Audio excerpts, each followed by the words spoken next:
léegi pour ñi nga xam ne dañoo soxla document juridique maanaam ci wàllum yoon yi nga xam ne moom aju ci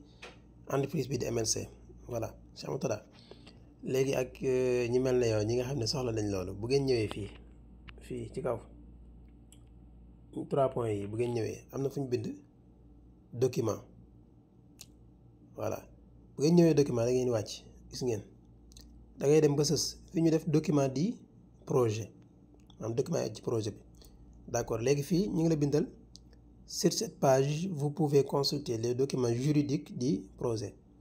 voilà maanaam ci page bi fii mu lay andil nii documents yi nga xam te ni moom mooy document juridique ci wàllum yoon donc mooy yoo nga xam ne déjà mi ngi fi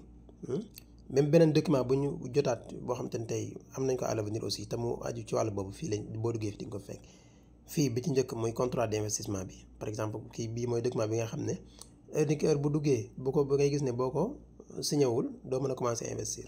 voilà gis ngeen licence DUI comme ni ñu koy waxeeti Vesco bii nii voilà donc benn mën na nekk ni ñu koy waxeeti bu nekkul lu MLC day nekk yoo xam ne tey par exemple ñoom la lëkkalool ci zone bi mu nekk voilà maanaam seen ay ni ñu koy waxeeti ñoo xam ne ñoom lay collaborer voilà donc moom moo nekk noonu validation rapport MLGCT GCM technologie bi lii day aju day concerné li nga xam te ne moom mooy jëmmi technologie wu entreprise bi carrément muy propriété bi voilà maanaam ni ngeen koy waxeeti ci arab al milkiyatul fikriya voilà MLC technologie limited Hong Kong bi aussi maanaam structure Hong Kong bi nan la mel présentation fondeuse bi moom mooy les fondateurs ñi nga xam ne ñoom ñoo fondé projet bi ku ci nekk ak sa kii boo ci cliquoon di nga ci gis naa ci ñëw léegi licence d'affaires de la société voilà moo xam kii ñu koy waxee ruxsatu tijaare ak nangam lu ci aju maanaam Dubaï xam nga ñoom siège bi carrément wala général bi mi ngi Dubaï donte dañ ko enregistré ci juridiction yu bari yu bokkul voilà léegi MLC production structure China 2025 wala voilà def naa waaw moom lañ ci bind parce que binduñ ko en français voilà léegi boolu itam mi ngi fi ak Shenzhen MLC technology limited business license aussi yëpp ay licence la voilà léegi boo ci cliquer itam par exemple bu ma cliquer bii ci suuf dina la ko andil gis nga ko nii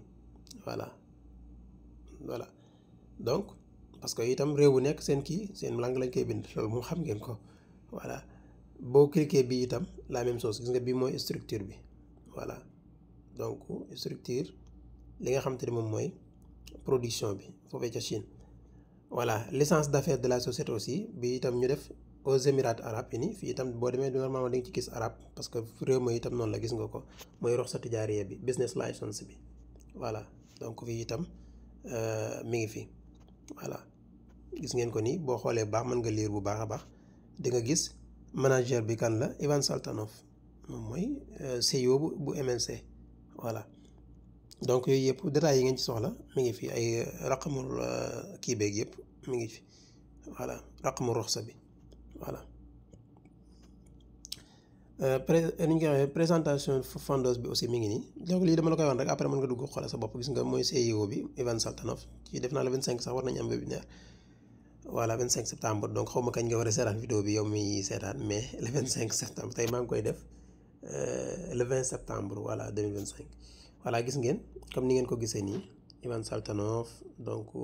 Elena Saltanova donc mu nekk épouse am aussi donc ñi ñëpp ñi 5 personnes yi les fondateurs voilà donc ku ci nekk boo xoolee dina la wax dara ci moom tuuti ci moom voilà fi mu jaar ban diplôme la am ainsi de suite voilà voilà léegi bii itam MLC technology limited Hong Kong bi itam gis ngeen ko mi ngi nii voilà donc ni ma ko waxee ku nekk pays bu nekk sa kii li nga koy bindee waaw fii sax bind nañ ko en anglais in this day ni ñu koy waxeeti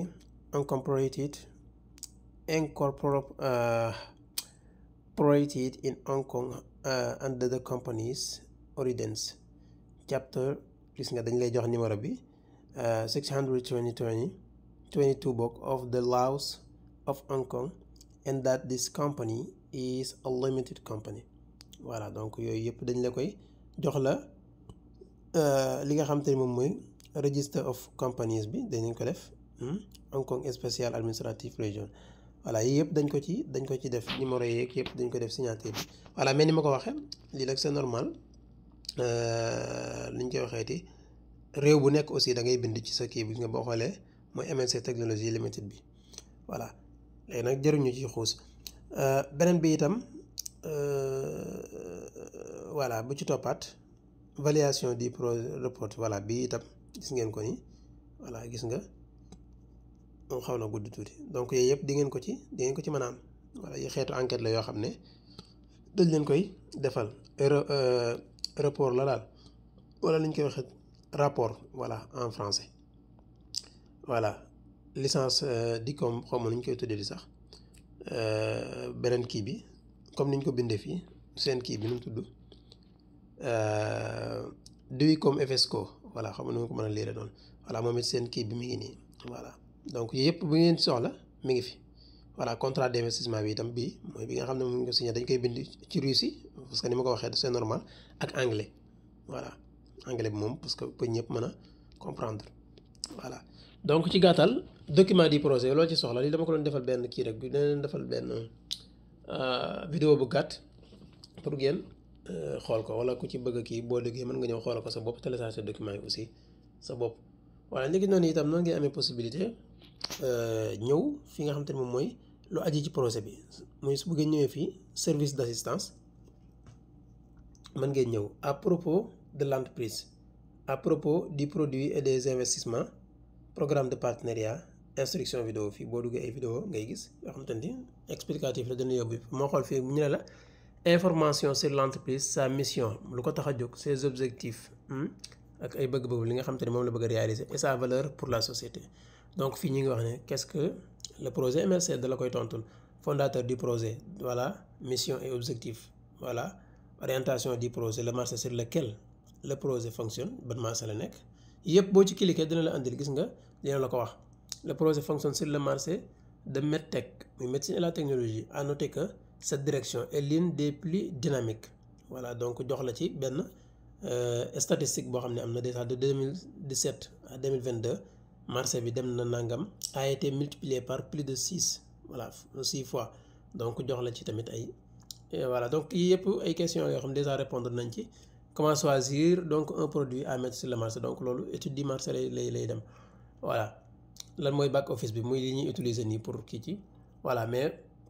distribution et entreprise internationale avec MLC gis nga yooyu yëpp tamit ñëw na ci donc moo xam fan la war a def li nga xam ne mooy distribution nangam question yi yëpp daal répondre nañ ci beneen bi itam où la société est-elle enregistrée donc question bi it bu am solo la société bi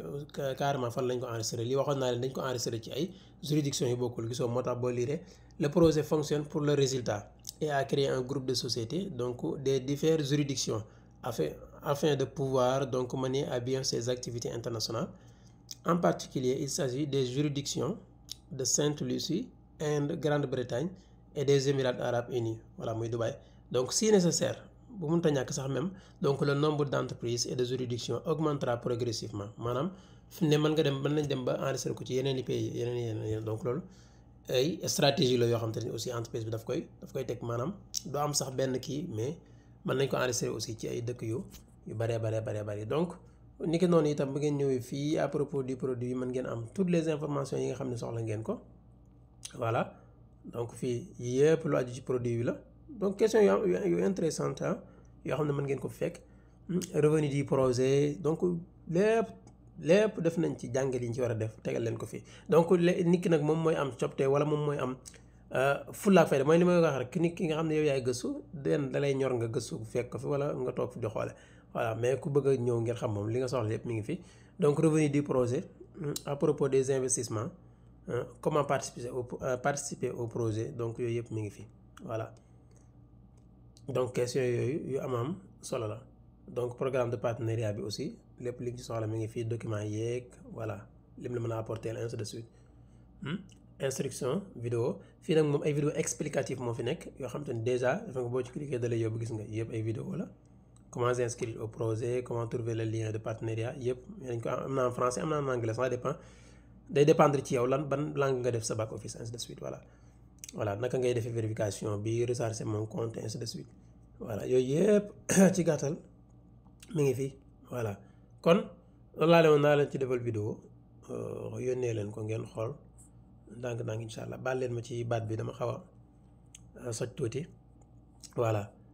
mais alhamdulilah voilà kon mi ngi noonu daal voilà.